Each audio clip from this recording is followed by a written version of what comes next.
పిల్లలు GST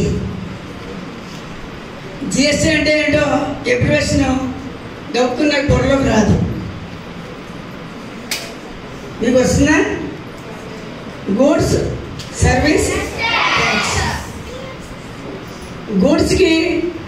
goods అంటే ఏంటి? వస్తువులు. సర్వీస్ అంటే సేవ. సర్వీస్ అంటే సేవ. ట్యాక్స్ అంటే పన్ను. ఎందుకు పన్ను అంటే ఏమిటి? ఆ పన్ను ఎలా కడతాం? డబ్బు రూపంలో కడతాం. అవునా? డబ్బు అంటే ఏమిటి? డబ్బు ఎప్పుడు మొదలైంది? డబ్బు పుట్టుకెప్పుడు? డబ్బు ఎప్పుడు పుట్టింది? ఒక కాయిన్లా పుట్టేసిందా? ఒక కరెన్సీ నోట్ లాగా పుట్టేసిందా? మరి ఎప్పుడు పుట్టింది? వస్తువులకి ట్యాక్స్ ఎందుకు? దేనికి పన్ను? అసలు వస్తువులకి ధర ఉంటుంది తెలుసా మీకు? ధర అంటే ఖరీదు. వస్తువు యొక్క విలువని నిర్ణయిస్తారు. ఎప్పుడు నిర్ణయించారు? ఏ వస్తువు విలువ ఎంతో ఎప్పుడు నిర్ణయించారు?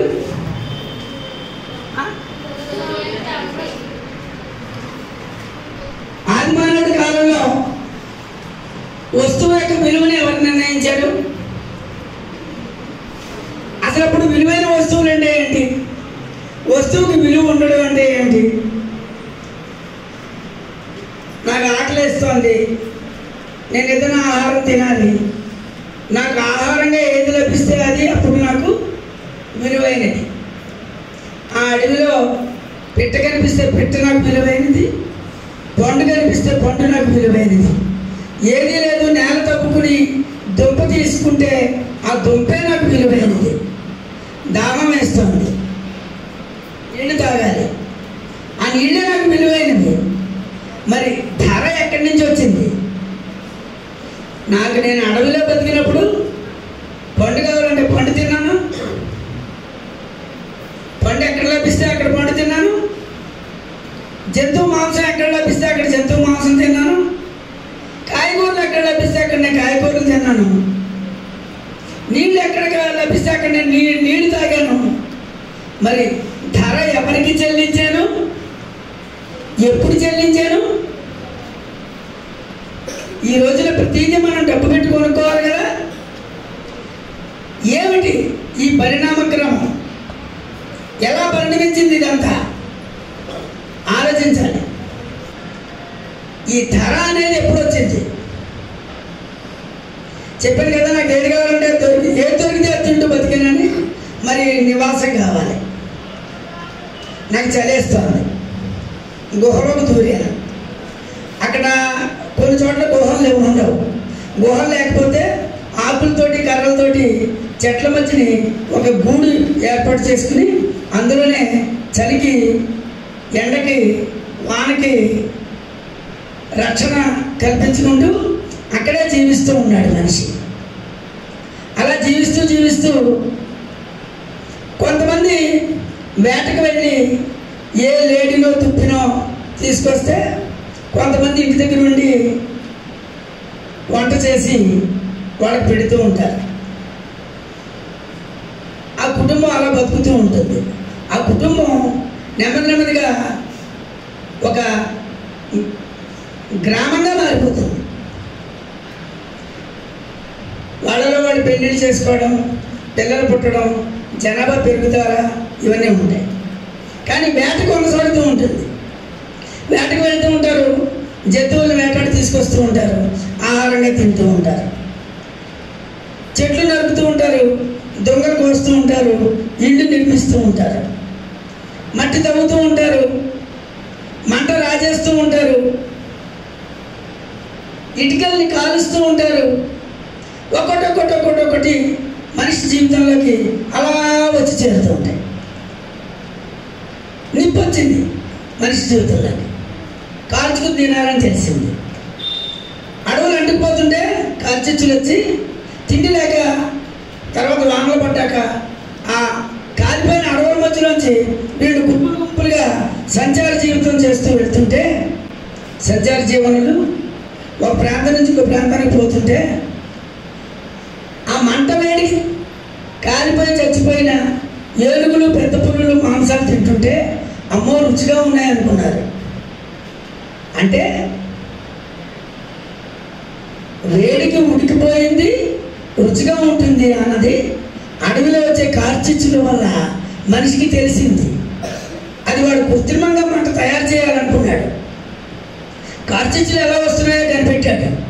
పెద్ద చెట్లు అంతరిక్షంలోకి ఉంటాయి, పెద్ద పెద్ద చెట్లు. ఆ చెట్లు కొమ్మలు విరిగిపోయినప్పుడు ఆ కొమ్మ పైనుంచి కింద పడిపోతుంటే పెడపెడపెడపెడమంటూ మిగిలిన చెట్ల మీద నుంచి కిందకి రాసుకుంటూ పడిపోతుంటే ఆ రాపిడికి నిప్పు ఒక్కసారి స్పార్క్లా వస్తుంది, అంటుకుపోతుంది అన్నమాట. ఆ చెట్టు అక్కడే అంటుకుపోతుంది, అడవి అంతటినే అంటించేస్తుంది. అది కనిపెట్టాడు మనిషి, తెలుసుకున్నాడు. చూసి తెలుసుకుని ఏం చేశాడు? సొంతంగా రాపిడి చేయడం మొదలెట్టాడు. సొంతంగా రాపిడి చేసి 2 కర్ర దొంగలు కానీ 2 రాళ్ళు కానీ రాపిడి చేసి నిప్పును పుట్టించి వంట చేసుకోవడం మొదలెట్టాడు. అలా మనిషి జీవితంలోకి నిప్పు వచ్చింది. మరి డబ్బు ఎప్పుడు వచ్చింది? రూపాయి ఎప్పుడు వచ్చింది? మనిషి జీవితంలోకి ధనం ఎప్పుడు వచ్చింది? నిప్పు తర్వాత చక్రం వచ్చింది. నిప్పు తర్వాత చక్రం వచ్చింది. చక్రం దొంగతుందని తెలిసింది. దొంగలు నరికేసిన తర్వాత గొడ్డలతోటి చెట్ల దొంగలు గుండ్రంగా ఉన్న దొంగలు వాలుగా ఉండే స్థలంలోంచి ఆ కొండ మీద నుంచి కిందకు తొలుతుంటే అమ్మ దొరుకుతుందని కూడా వాడికి తెలియదు. ఇది కదులుతోంది, ఇది ఇలా కదులుతుంది. నరికేసిన దొంగకి ప్రాణం వచ్చింది అనుకున్నాడు. వాడు ప్రాణం ఉండి దొరుకుతోంది అనుకున్నాడు. వాలుగా ఉంది, వాలుతలం మీద దొరుకుతోంది అన్న విషయం, ఆ శాస్త్ర విజ్ఞానం అప్పటికి మనిషికి లేదు. కదులుతోంది అనుకున్నాడు, భయపడ్డాడు. నెమ్మదిగా తెలుసుకున్నాడు, భయపడాల్సిందేమీ లేదు. వాలుగా ఉండే చోట గుండ్రంగా ఉండే తొలుతుంది, మనమే తయారు చేద్దాం అని చెప్పి చక్రాన్ని తయారు చేశాడు. అందుకనే ఒక పాట ఉంది కదా, ఎవరో దేవకాటమరాజు ఎవరో ఒక ఆయన రాశారు. నిప్పుని కనిపెట్టిన నిరుపమాన త్యాగి ఎవరు, చక్రము కనిపెట్టిన చక్రధారి ఎవరు అని చెప్పి ఒక పాట రాశారు. నిప్పు చక్రము మనిషి జీవితంలోకి వచ్చి ఎంత గొప్ప మార్పుని చేసాయో అట్లాంటి మార్పునే ధనం కూడా వచ్చి చేసింది. ధనం ఎలా వచ్చిందండి బాబు? వీళ్ళు నిప్పుతోటి చక్రంతో రకరకాలుగా ఎదిగిపోయిన ప్రజలు రకరకాలుగా ఎదిగిపోయారు ప్రజలు. ఎదిగిపోయి చాలా చక్కగా నివాసాలు ఏర్పరచుకున్నారు. నివాసాలు ఏర్పరచుకుని ఒకరికి అర్జెంటుగా ఇంట్లో అమ్మాయి పెళ్ళికి 10 కుర్చీలు కావాల్సి వచ్చాయి. కుర్చీలు వాడి దగ్గరికి వెళ్ళాడు, నాకు 10 కుర్చీలు కావాలన్నాడు. వీడన్నాడు నాకు 2 గుర్రాలు కావాలన్నాడు. గుర్రాలు పట్టుకొచ్చి ఇక్కడ పెట్టి కుర్చీలు పట్టుకెళ్ళాడు. అలా ఎలా కుదురుతుంది? నాకు అర్జెంటుగా కుర్చీలు కావాలన్నాడు. కుదరదు, గుర్రాలు తెస్తానే కుర్చీలు ఇస్తా అన్నాడు. అప్పుడు వాడు గుర్రాల వాడి దగ్గరికి వెళ్ళాడు. గుర్రాల వాడు 4 బస్తాలు ధాన్యం కావాలన్నాడు. ధాన్యం ఇస్తే వీడి కూతురు పెళ్ళి పక్కనెట్టి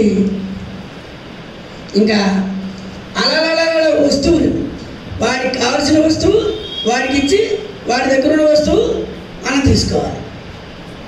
అలా వస్తు మార్పిడి పద్ధతి వచ్చింది. దాన్నే బార్టర్ సిస్టమ్ అంటారు. ఏమంటారు? ఇట్లాంటి సిస్టమ్ ఒకటి ఉందని చెప్పేసి బార్టర్ అనే మహాశయుడు కనిపెట్టాడు. ధనం అలా వస్తుంది నెమ్మదిగా. ధనం రాకడ వస్తు మార్పిడి ముందు వచ్చాక నీ దగ్గర ఉన్న కోడి పెట్ట నాకు కావాలంటే నా దగ్గర ఉన్న పావులను నీకు ఇవ్వాలి. ఈ వస్తు మార్పిడి వచ్చిన తర్వాత అర్థమవుతుందా? ఈ వస్తు మార్పిడి చివరికి ఎంతవరకు వచ్చిందంటే, ఒక బలవంతుడు ఉన్నాడు, వాడికి కావాల్సిన వస్తువు లేకపోతే కొడతాడు. ఇంకొకడు చాలా సాత్వికుడు ఉన్నాడు, వాడికి కావాల్సిన వస్తువు కోసం వాడు కాళ్ళవేళ పడతాడు. ఇంకొకడు ఉన్నాడు, వాడికి కావాల్సిన వస్తువు కోసం 10 మందిని తీసుకుని వెళ్తాడు, 10 మంది చేత చెప్పిస్తాడు.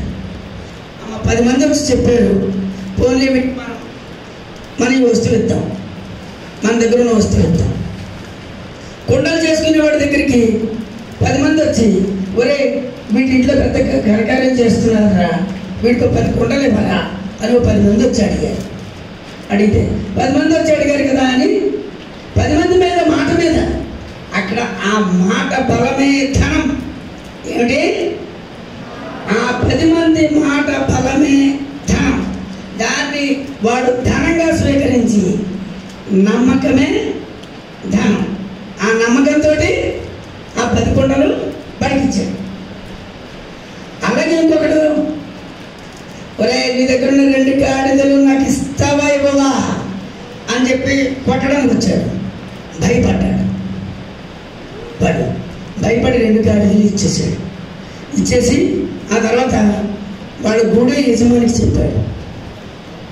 వాడు చాలా దౌర్జన్యంగా పట్టుకున్నాడు. సార్ 2 గాడిదలు ఉన్నాయి, వాడికి అవసరం పట్టుకెళ్ళాడేమోరా అంటున్నాడు గూడు యజమాని. వాడికి భయం ఏమిటంటే 10 మంది కలిసి వస్తే ఇచ్చాడు, ఒకడు ఎవరు రాకుండా తీసుకెళ్ళాడు. ఒక అమ్మాయి అర్జెంటుగా తన ఇంట్లో బిడ్డ అనారోగ్యానికి వైద్యం చేయమని ఒక వైద్యుడి దగ్గరికి వెళితే, ఆ వైద్యుడు నాకు అర్జెంటుగా ఇమ్మీడియట్గా ఒక ఆవు కావాలి, ఆవుని తీసుకొచ్చిస్తే నేను ఈ బిడ్డకి వైద్యం చేస్తానంటాడు. పాపం ఆ తల్లి కాళ్ళు పట్టుకుని, సార్ నా దగ్గర ఆవు లేదు సార్, కొంచెం దయచేసి నా బిడ్డకు వైద్యం చేయండి సార్ అని బతిమాలుతుంది కదా అని వెళ్ళి వైద్యం చేశాడు. సర్వీస్, సేవకి కూడా అక్కడ ఖరీదు ఉంది. సేవకి కూడా ఖరీదు ఉంది. దాతృత్వం, సాత్వికత్వం అనే ఖరీదు ఉంది అక్కడ. అర్థమైందా? దయా హృదయం అనే ఖరీదు. ఖరీదు ఎవరి నుంచి ఎవరికి ఎలా వెళ్తుంది? ఇక్కడ డాక్టరు దయతో వెళ్ళి సేవ చేశాడు. అక్కడ గాడిదల్ని ఎలా తీసుకెళ్ళాడు? భయపెట్టి తీసుకెళ్ళాడు. వాడి యొక్క గుణాన్ని అక్కడ ఖరీదుగా పెట్టాడు. కానీ డాక్టర్ ఏం చేశాడు? వాడి గుణాన్ని ఖరీదుగా పెట్టి వెళ్ళాడు. ఈ రెండింటికి వ్యత్యాసం తెలుసుకోవాలి. ఇదంతా కాదని గూడెం పెద్ద ఏం చేశాడంటే, ఈసారి నుంచి ఎవరెవరికి ఏమిచ్చినా సరే రాయవలసిందే అన్నాడు. ఎవరెవరికి ఏమిచ్చినా సరే రాయవలసిందే అన్నాడు. ఇంకా రాకపోవటం మొదలయ్యాయి. ఓ పేపర్ తీసుకోవడం, పేపర్ మీద అలా అభినయ్ అనే ఆసామికి, పలానా అనురాగ్ అనే ఆసామి 10 బస్తాల ధాన్యాన్ని ఇవ్వడానికి అంగీకరించాడు. దీని నిమిత్తం ఆ ఆసామి తిరిగి అతనికి 20 బర్రెలను వారం రోజుల తర్వాత ఇస్తాడు అని చెప్పేసి రాసుకున్నాడు. ఆ కాగితం వీడి దగ్గర ఉంచుకున్నాడు. ఎవరి దగ్గర? అనురాగ్ దగ్గర ఉంచుకున్నాడు. అభినయ్కి బర్రెల్ని ఇచ్చేసాడు. అనురాగ్కి అర్జెంటుగాను సడన్గాను ఒక ఎడ్ల బండి కావాల్సి వచ్చింది. ఎడ్ల బండి ఆసాం దగ్గరికి వెళ్ళాడు. వెళ్ళి అభినయ్ రాసిన కాగితం ఇచ్చి,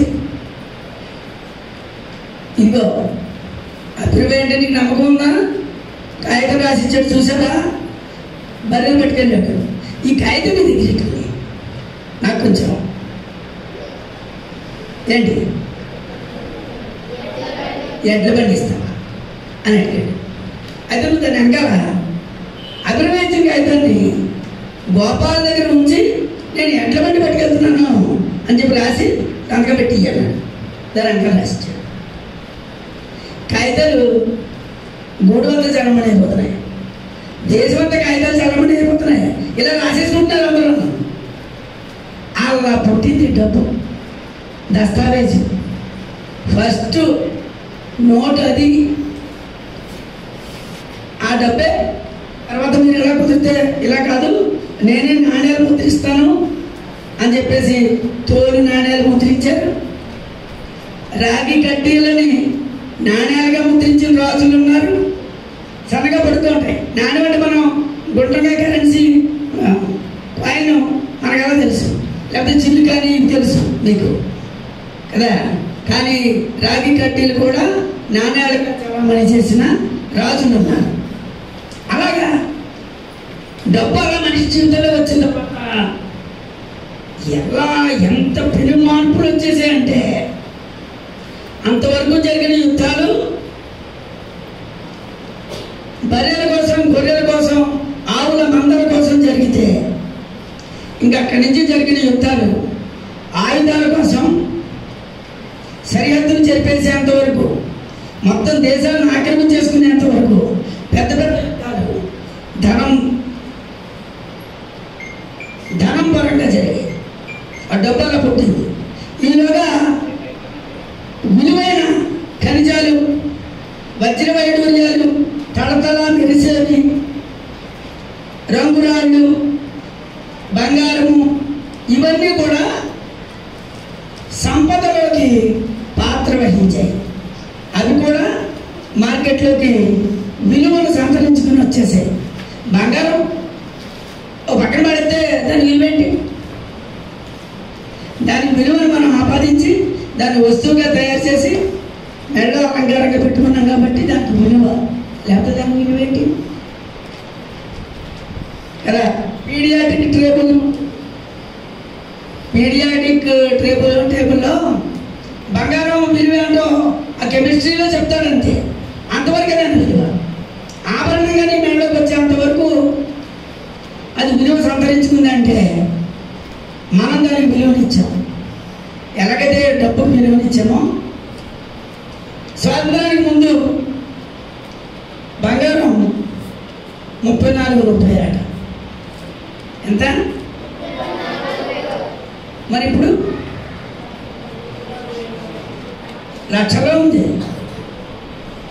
ఎంతండి అది? తూకానికి చెప్తారు. గ్రాము బంగారం 34 రూపాయలు. ఇప్పుడు ఎంత? 12,500. 12,500. ఎలా పెరిగిపోతుంది?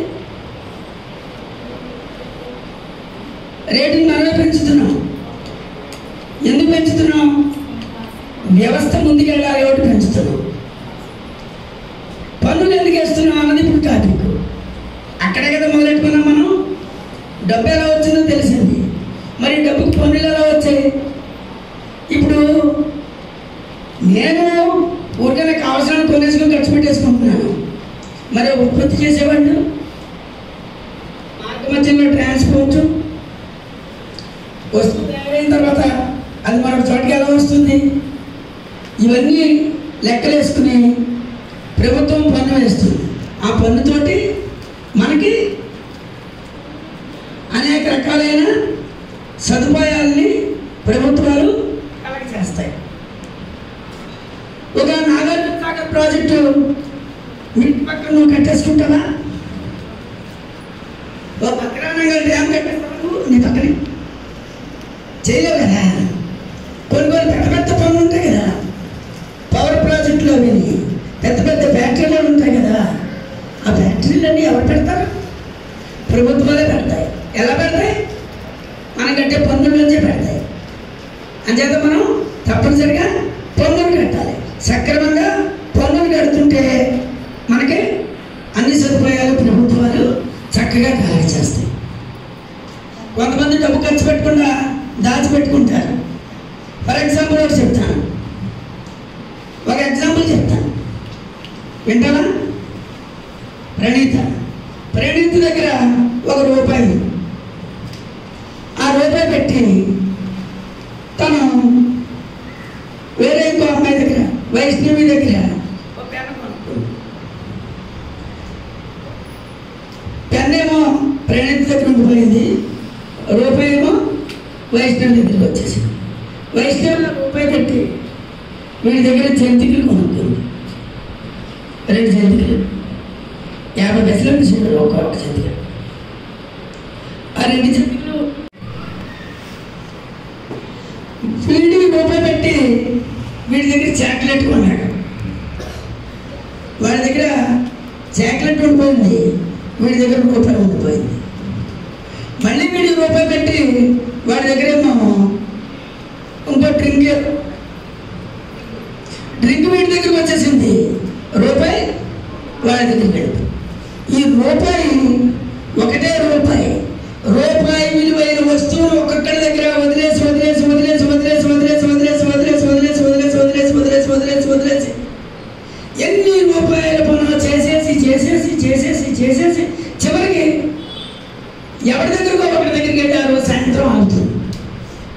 ఒక రోజులో ₹1 ఎన్ని వేల రూపాయల పని చేస్తే ఆ రూపాయికి అంత విలువ ఉన్నట్టు. అర్థమైందా? కానీ ప్రణీతతో పాటు ప్రణీత తమ్ముడికి కూడా వాళ్ళ నాన్న రూపాయి ఇచ్చాడు. ఆ రూపాయి వాడు దాచేశాడు. వాడి రూపాయి వాడి దగ్గర ఉండిపోయింది. ప్రణీతకి ఇచ్చిన రూపాయి మాత్రం కొన్ని వేల రూపాయలు పని చేసేసింది. ప్రణీతికి తెలియదు ఆ విషయం. అందువల్ల ఎప్పుడు కూడాను మనం డబ్బుని దాచడం ఎలాగో తెలుసుకుంటూనే ఖర్చు పెట్టడం ఎలాగో కూడా తెలుసుకోవాలి. ఖర్చు పెట్టకపోతే రూపాయి విలువ పడిపోతుంది, అలా ఉండిపోతుంది. అంతేక కొత్త వస్తువులు తయారు చేస్తూ ఉండాలి, మార్కెట్లోకి వదులుతూ ఉండాలి. ఆ వస్తువులు ప్రజలందరూ కూడా కొనుక్కుంటూ ఉండాలి. ఇప్పుడు GST, super GST awareness program 2.0 ఎందుకు పెట్టారనుకుంటారు మీరు? ఎందుకు పెట్టారనుకుంటున్నారు ఈ కార్యక్రమం? ఇట్లాంటి కార్యక్రమాలు ప్రజల్లో కొనుగోలు శక్తి పెంచాలి. ఎందుకు పన్ను తగ్గించారు? దేశాన్ని మహోన్నతంగా నిలబెట్టాలంటే ప్రజల దగ్గర ఉన్న వందల వేల రూపాయలు లక్షల కోట్ల మార్గంగా మారిపోవాలి, లక్షల కోట్ల రూపాయలుగా మారిపోవాలి. ఎలా మారిపోతుంది? నీ దగ్గర ఉన్న ₹1,00,000 పెట్టి నువ్వు వాడి దగ్గర టీవీ కొనేసుకోవాలి. వాడి దగ్గర నువ్వు ఆ ₹1,00,000 పెట్టి వాడికి ఒక చోటుకి వెళ్ళి మిక్సీ కొనేసుకోవాలి. మిక్సీ వాడి దగ్గర ఉంచుకొని వాడు ఆ ₹1,00,000 పెట్టి ఒక చోటుకి వెళ్ళి ఏసీ కొనేసుకోవాలి. ఏసీ వాడి దగ్గర ఉంచుకొని వాడు ఒక చోటకి స్కూటర్ కొనేసుకోవాలి. ఈ ₹1,00,000 చేతులు మారి మారి మారి మారి మారి మారి కోట్ల రూపాయల ఆస్తిని, లక్షల కోట్ల రూపాయల ఆస్తిని మన దేశంలో నింపాలి. అదనమాట నరేంద్ర మోడీ ప్రధానమంత్రి గారి ఉద్దేశం. మన దేశాన్ని అత్యున్నతంగా చాలా అందరినీ కోటీశ్వరుల్ని చేసే ఉద్దేశంతో ఈ 2.0 లేదా 2.0 అనే ఒక GST, సూపర్ GST కార్యక్రమాన్ని మనం తీసుకుని పెట్టారు. దీన్ని మీరు అందరూ అర్థం చేసుకుని ఇంటి దగ్గర ఏ డౌట్ వచ్చినా సరే మనీ స్కూల్కి వచ్చాక నన్ను అడగాలి, లేకపోతే సోషల్ సార్ని అడగాలి. అడిగి డౌట్ క్లియర్ చేసుకోవాలి. నేను ఇప్పుడు మీ ఎవరికి కూడా డబ్బు దాచొద్దు అని చెప్పలేదు. డబ్బు దాచడంతో పాటు ఖర్చు పెట్టడం కూడా చాలా గొప్ప విషయము. అర్థమైంది మీకు? ఎందుకు గొప్ప విషయము మీ అందరికీ అర్థమైందా? అర్థం కాలేదా? అది ఓకే. నాకు ఈ అవకాశం ఇచ్చిన మీ అందరికీ ధన్యవాదాలు తెలియజేస్తున్నాను. ఇక ఉంటాను.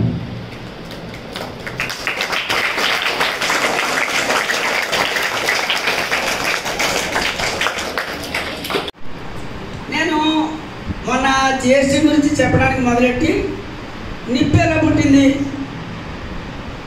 ఏ సమయంలో ఏ సందర్భంలో పుట్టింది, చక్రం ఎలా పుట్టింది, ఏ సమయంలో ఏ సందర్భంలో పుట్టింది చెబుతూ డబ్బు ఎలా పుట్టిందని దానికి కనెక్షన్ ఇచ్చి చెప్పుకుంటూ వచ్చాను. అర్థమైందా?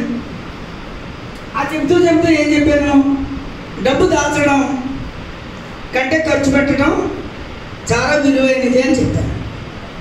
అవునా కదా? డబ్బు దాచడం కంటే ఖర్చు పెట్టడం చాలా విలువైన మాట అని చెప్పారు. మరి దాచడం కూడా చాలా గొప్పది.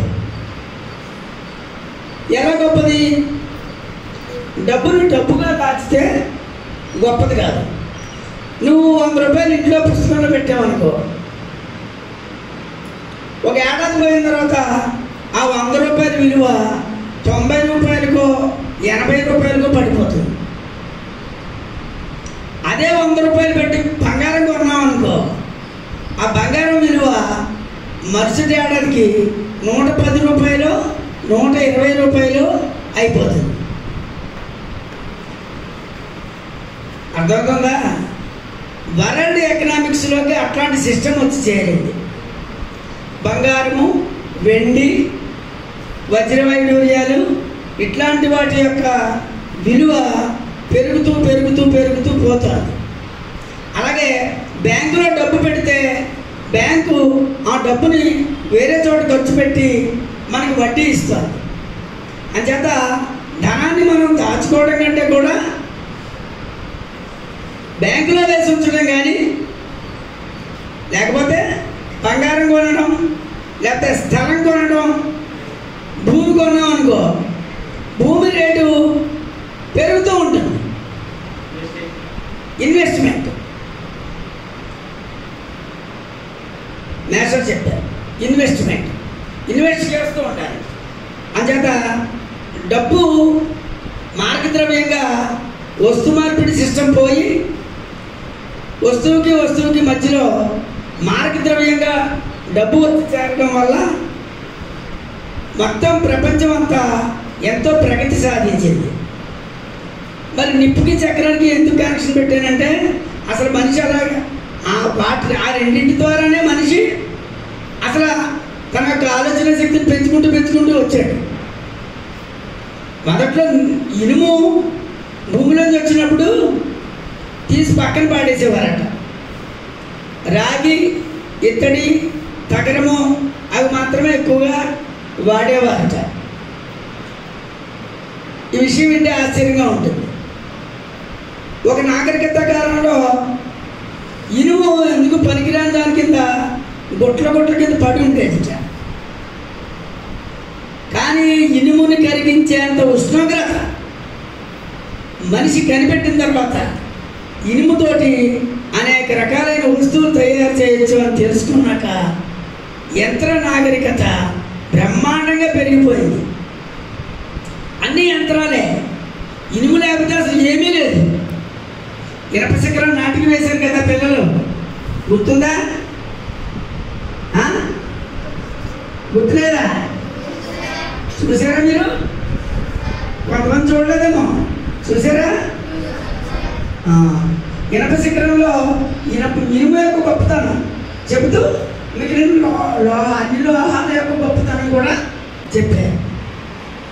అందువల్ల డబ్బుని ఖర్చు పెట్టడం అనేది చాలా గొప్ప విషయం.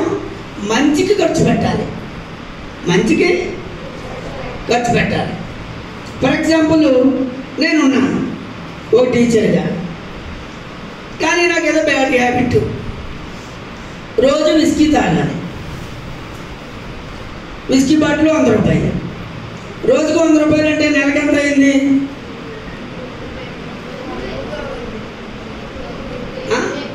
3000 అయింది. అవునా? నెలకు 3000 రూపాయలు నేను డ్రింక్ చేస్తూ గడిపితే ఆ డబ్బు నా పరంగా, నా కుటుంబం ప్రకారం వృధా. కానీ ప్రభుత్వం ప్రకారం ఆ విస్కీ బాటిల్ నేను కొన్నందుకు ప్రభుత్వానికి ఆదాయం పెరుగుతుంది. దాని మీద జిఎస్టీ వస్తుంది, దాని మీద పన్ను ఉంది, ప్రభుత్వం ఖజానా పెరుగుతుంది. అంటే నేను పడిన శ్రమ నా కుటుంబ సభ్యులకు చేరట్లేదు, దాని విలువ నా ఆరోగ్యాన్ని పాడు చేస్తుంది. నేను అలాగా అలవాటు చేసుకుని డ్రింక్ చేస్తూ రకరకాల మాదక ద్రవ్యాలకి అలవాటు పడితే అవన్నీ కొనడం వల్ల ప్రభుత్వానికి ఎంత జిఎస్టీ పెరిగినా కూడా, ఎంత ప్రభుత్వానికి ఆదాయం పెరిగినా కూడా నా కుటుంబానికి తీవ్రమైన నష్టాన్ని కలిగజేసినట్లు లెక్క. అట్లాంటి ప్రవర్తన ఎవ్వరూ అలవాటు చేసుకోకూడదు. ఎవ్వరు కూడా ఆ రకమైన ప్రవర్తన అట్లాంటి అలవాట్లు ఎవ్వరూ చేసుకోకూడదు. స్మోకింగ్ అని, మాదక ద్రవ్యాలని అట్లాంటి అలవాట్లు అస్సలు చేసుకోకూడదు. లెక్కలేసుకుంటే ఆ అలవాటు వల్ల ప్రభుత్వానికి వచ్చిన లాభం కంటే ఆ కుటుంబానికి వచ్చిన నష్టం చాలా ఎక్కువ. ఏం చేద్దంటే అలా అలవాటు ఉన్నవాడు 40-50 ఏళ్ళకే నేను చచ్చిపోతాను. అట్లాంటి అలవాట్లతోటి. అట్లాంటి అలవాట్లు లేకపోతే ఇంకో 30-40 ఏళ్ళు బతుకుతాను. అంటే ఇంకో 30-40 ఏళ్ళు నేను ఇంకా సంపాదిస్తాను. అర్థమవుతుందా? అంటే ప్రభుత్వానికి ఇంకో 30-40 ఏళ్ళు నేను మంచి వస్తువులు కొనడం ద్వారా పన్ను కట్టడం మానేస్తాను. చచ్చిపోయిన తర్వాత ఇంకేం కడతాను? బతుకుంటాను కదా. అంటే ఈ 40 ఏళ్ళు తాగి తందనాలాడి దుర్వ్యసనాలతోటి అవన్నీ కొనడం ద్వారా ప్రభుత్వానికి ఆదాయం ఎంత పెరిగినా మరో 40 ఏళ్ళు నా బతుకుని నేను నాశనం చేసుకుని చచ్చిపోతే ఈ దురలవాట్ల వల్ల అటు ప్రభుత్వానికి ఆ లాభం రావడం ఆగిపోయినట్టే కదా, ఈ కుటుంబానికి ఇంకా నష్టం కదా. అందువల్ల ఎప్పుడు కూడా మంచి అలవాట్లే చేసుకోవాలి. తాగుడు అనేది చాలా దుష్ట వ్యసనం. అర్థం చేసుకోండి. మీరు తల్లిదండ్రులకి చెప్పండి, మన పన్ను కట్టామంటే, మన వస్తువు కొన్నామంటే ఆ వస్తువు యొక్క వినియోగపు విలువ చాలా గొప్పగా ఉండాలి. అంతే తప్ప ప్రభుత్వానికి ఆదాయం పెరుగుతుంది కదా అని మనం చెడు అలవాట్లు చేసుకోకూడదు. సినిమాలు అవి చూసేటప్పుడు కూడా ఆలోచించుకోవాలి. మంచి సినిమా అనుకుని చూడాలి. ఊరికే సినిమాలు వాళ్ళు తీస్తూ ఉంటారు, మనం చూస్తూ ఉంటాం. వాడు కోటీశ్వరులు అవుతూ ఉంటారు, మనం పేదవాళ్ళు అవుతూ ఉంటాం. ఆ రకంగా ఉండకూడదు. అర్థమైందా? మనీ టర్న్ ఓవర్ మనం చెప్పాను కదా, ఒకరి తర్వాత ఒకరి నుంచి ఒకరికి ఆ రూపాయి ఎంతో పని చేసుకుంటూ రూపాయి విలువైన వస్తువులన్నీ ఒక్కొక్కరి దగ్గర ఒక్కొక్క వస్తువు వదులుతూ వెళ్తుంది. ఒక రోజులో ఎన్ని లక్షల చేతులు మారితే ఆ రూపాయి అంత పని చేసినట్టు అని చెప్పాను కదా. గుర్తుందా? విన్నారా? అది అర్థమైందా మీకు? విషయం అర్థమైందా? ఆ రకంగా ఉపయోగపడే వస్తువులు కొంటూ మన యొక్క జీవన ప్రమాణాన్ని పెంచుకోవాలి. అదే మన దేశానికి ఇచ్చే గొప్ప గిఫ్ట్. దేశానికి మనం ఇచ్చే గిఫ్ట్ ఏంటి? మంచి అలవాట్లు చేసుకుని మన ఖర్చులన్నీ కూడా మంచిగానే ఉండాలి. ఓకేనా? అర్థమైంది కదా? ఇంటి దగ్గర ఎవరైనా దుర్వ్యసనాలు ఉన్నవాళ్ళు మీ పేరెంట్స్లో ఉంటే వాళ్ళకి అర్థమయ్యేలాగా మంచిగా చెప్పి ఆ అలవాట్ల నుంచి వాళ్ళు విముక్తులు అయ్యేలాగా మీరు చిన్న ప్రయత్నం చేయండి. మీరేమీ గొడవలు పడద్దు. తల్లిదండ్రులతోటి ప్రేమగా, మర్యాదపూర్వకంగా, గౌరవంగా, ఆరాధనా భావంతో ఉండాలి తల్లిదండ్రులతో. చెప్పాను కదా, తల్లిదండ్రులు మిమ్మల్ని ప్రేమిస్తారు, మీరు తిరిగి వాళ్ళని ఆరాధించాలి.